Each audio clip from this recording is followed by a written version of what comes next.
ห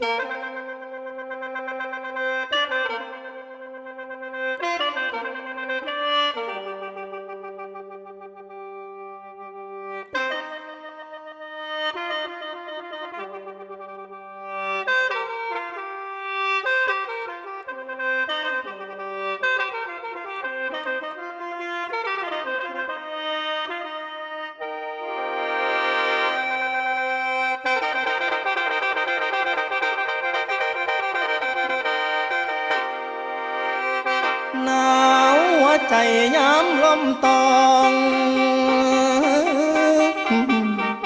หัวลมซาเดือน12เป็นมา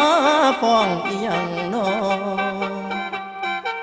หรือว่าสายลมซอมาสุนกายแต่ละครั้งจังเย็นจอยเข้าใส่ใจเดนอ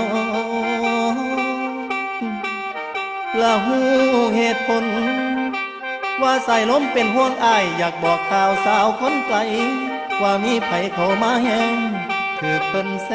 งบนทางโค้งละอายจนงง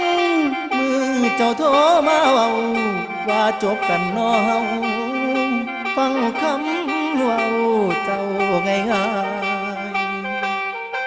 ๆลานางเอ้ยอายแปรลมแปรตายกินสุราอาบน้ำเหล้าผู้ใดเว้าบ่ได้ยินความว่างพังขาดสิ้นเหลือแต่กลิ่นความเจ็บความหนาวเหน็บในหัวใจเป็นเพิงไฟบ่พอช่วยสาวคนสวยเจ้าลืมอายน้องหักพี่อีหลีได้ยังจำได้เบากับพี่ลานางเอ้ยสัญญาไว้ว่าเดือนสิหาเงิน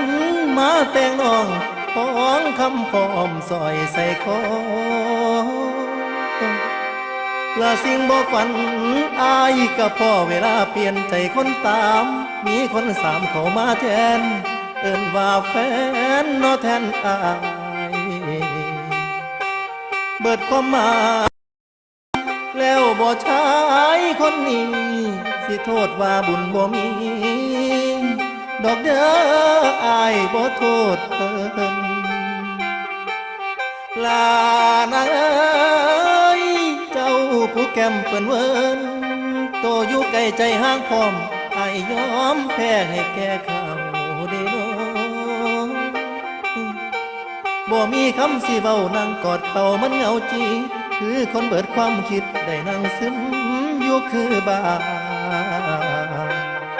หยดน้ำตาลูกผู้ชายมาไล่ย้อย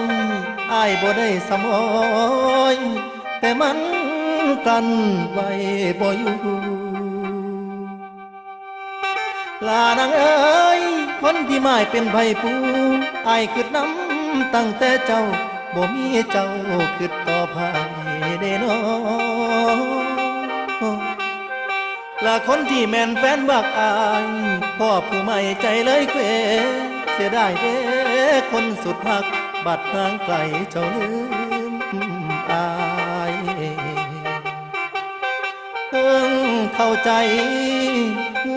ว่าสายลมฟองมาส่งข่าวเรื่องความมองว่านางน้องนั้นลืมพี่ลานางเอ้ยลืมอายแล้วอีนี่คนเบิดหวังแทบสิลมสายลมฟองน้องเปลี่ยนใจ